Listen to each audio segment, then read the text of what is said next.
शान्ताकारं भुजगशयनं पद्मनाभं सुरेशं विश्वाधारगगनसदृशं मेघवर्णं शुभङ्गं लक्ष्मीकान्तं कमलनयनं योगविद्यानगम्यं वन्दे विष्णु भवभयहरं सर्वलोकैकनाथम्।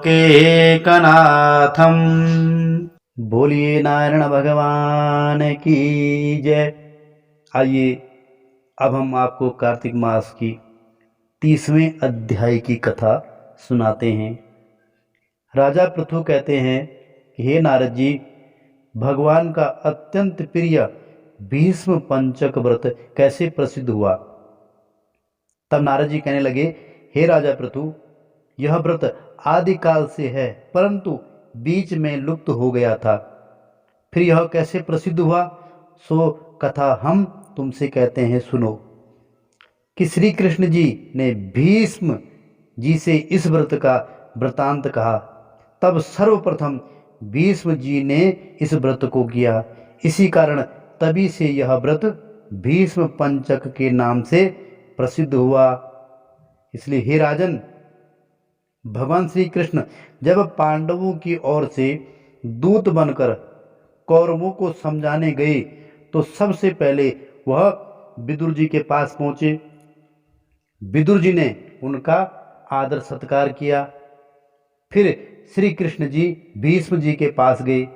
वहां जाकर कुशल क्षेम पूछने के बाद श्री कृष्ण जी ने अपने आने का संपूर्ण वृतांत भीष्म जी से कहा। तब भीष्म जी कहने लगे कि हे भगवान, त्रिलोकी नाथ होते हुए आप पांडवों की ओर से दूत बनकर क्यों आए? आपका और पांडवों के साथ इतना प्रेम क्यों है? तीनों लोग आपके वश में हैं, तब पांडवों के पास ऐसा क्या वशीकरण मंत्र है, अथवा उन्होंने ऐसा कौन सा व्रत तप अथवा यज्ञ किया है जिसके कारण आप उनके वश में हो गए हो? तब श्री कृष्ण जी हंसकर बोले कि हे गंगा पुत्र, यद्यपि यह अत्यंत गुप्त वार्ता है, फिर भी मैं तुमसे कहता हूँ, उन्होंने एक ऐसा व्रत किया है जो मुझको अत्यंत प्रिय है, इसीलिए मैं उनके वशीभूत हूँ।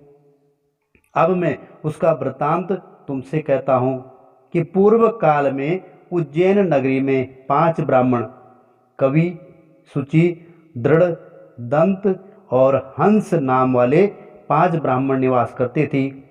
पांचों ही वेदों को जानने वाले, रूपवान, युवावस्था को प्राप्त, गंधर्व विद्या में अति प्रवीण थे। वे अनेक देशों में घूमते फिरते तथा अपने गान विद्या का प्रदर्शन करके खूब द्रव्य प्राप्त किया करते थे। एक समय वह मथुरापुरी में सुवीर नाम वाले राजा के पास आए। संगीत कला में निपुण होने के कारण उन्होंने राजसभा में जाने की इच्छा प्रकट की। वह 4 दिन उपहास करते रहे और अत्यंत पवित्र श्री यमुना जी में स्नान करते रहे। फिर उन्होंने किसी से राजा का संपूर्ण वृतांत सुना। उसने बताया कि राजा की कादम्बरी नाम वाली एक भोग पत्नी है। वह संगीत विद्या में निपुण, राग तथा कंठ में अत्यंत प्रवीण है, नाचने में दक्ष तथा रूप यौवन में अद्वितीय सुंदरी है। वह प्रतिदिन एकांत में राजा के सामने नृत्य करती है और गाती है।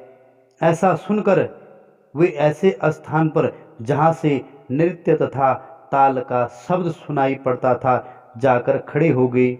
फिर राजा के पास आने जाने वालों के समीप जाकर कहने लगे कि बड़े दुख की बात है कि राजा के पास नृत्य कला का जानने वाला कोई नहीं है।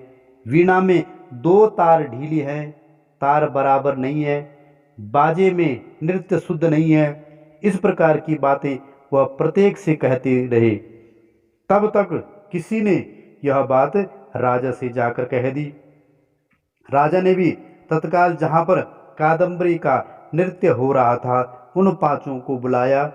वहाँ पांचों ने पहुंचकर राजा को आशीर्वाद दिया और फिर बैठ गए। कादम्बरी ने उनको संगीत विद्या में अति निपुण समझकर विशेष नृत्य किया।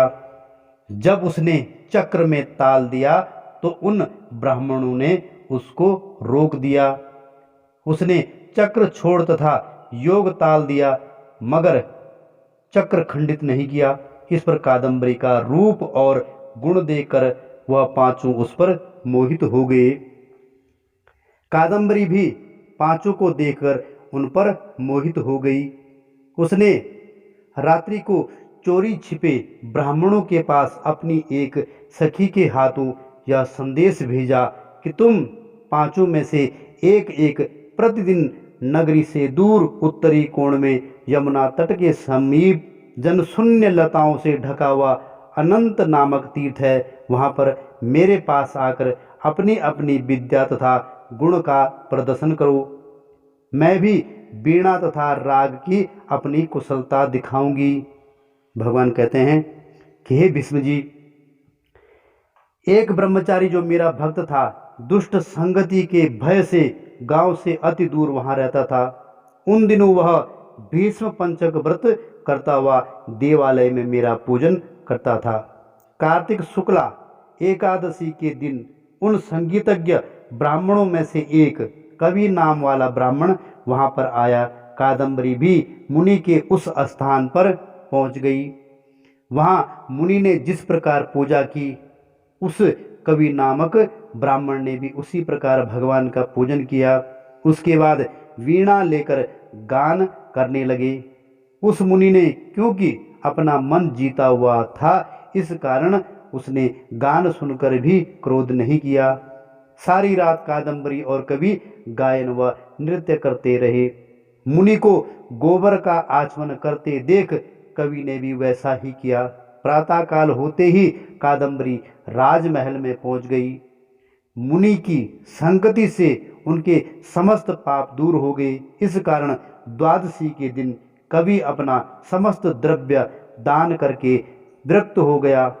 दूसरे दिन शुचि आया। उसने भी कादम्बरी के साथ रात्रि भर नृत्य गायन किया और मुनि की भांति हमारा पूजन करके गौमूत्र का आचमन किया। फिर प्रातःकाल होते ही वह भी अपना धनादि दान करके विरक्त हो गया। उसने निश्चय किया कि जिस प्रकार कादम्बरी के नृत्य गायन व रूप को देखकर मुनि का मन चलायमान नहीं हुआ, उसी प्रकार मुझे भी अपने मन को वश में करना है। त्रयोदशी के दिन दृढ़ नाम वाला ब्राह्मण कादम्बरी से मिलने आया और नृत्य गायन करने के बाद मुनि की तरह पूजन करके गौ का दूध पीकर विरक्त होकर चला गया। चतुर्दशी को वहां पर दंत नाम वाला ब्राह्मण आया और पहले वाले अपने भाई बंधु के समान कादम्बरी के साथ नृत्य गायन करके मुनि से बचे घी का पान करके शुद्ध चित्त होने के कारण विरक्त हो गया। सबसे अंत में पूर्णमासी को हंस नामक ब्राह्मण ने आकर मुनि को देखा, उनको नमस्कार किया और यमुना में स्नान कर आंवले के वृक्ष के नीचे बैठकर श्राद्ध कर्म किया। भगवान कहते हैं, हे भीष्म जी, कार्तिक के महीने में हमारा पूजन तथा दान पुण्य करने से करोड़ों यज्ञों का फल प्राप्त होता है। अतएव हंस नामक वह ब्राह्मण सत्संग पूजन तथा मुनि के बचे हुए दही का पान करके विरक्त हो गया और अपना सारा धन दान करके तीर्थ यात्रा को चला गया। उधर राजा ने मंदिर में कादम्बरी के जाने का समाचार सुनकर उसे महल में बंद कर दिया, जिससे वह मंदिर ना जा सकी। कार्तिक मास में हमारे सामने नृत्य गायन करने के कारण वही कादम्बरी द्रौपदी हुई तथा हंस नामक वाला वह ब्राह्मण आंवले के वृक्ष के नीचे श्राद्धादि कर्म करने से युधिष्ठिर हुआ। एकादशी के जागरण के कारण कवि अर्जुन हुए, शुचि सहदेव हुए, दंत नकुल हुए तथा दृढ़ नाम वाला पराक्रमी भीम हुआ। हे भीष्म जी, वस्तुतः इस व्रत के प्रभाव से ही मैं पांडवों के वशीभूत हूँ। अब तुम्हारे द्वारा यह पंचक व्रत किए जाने से यह तुम्हारे नाम से ही विख्यात होगा, अर्थात भीष्म पंचक व्रत कहलाएगा। इस व्रत के अंत में ब्राह्मणों को भोजन कराकर यथाशक्ति दान दक्षिणा देनी ही चाहिए। बोलिए नारायण भगवान की जय। सर्वे भवन्तु सुखिनः, सर्वे सन्तु निरामयाः, सर्वे भद्राणि पश्यन्तु, मा कश्चित् दुःखभाग् भवेत्।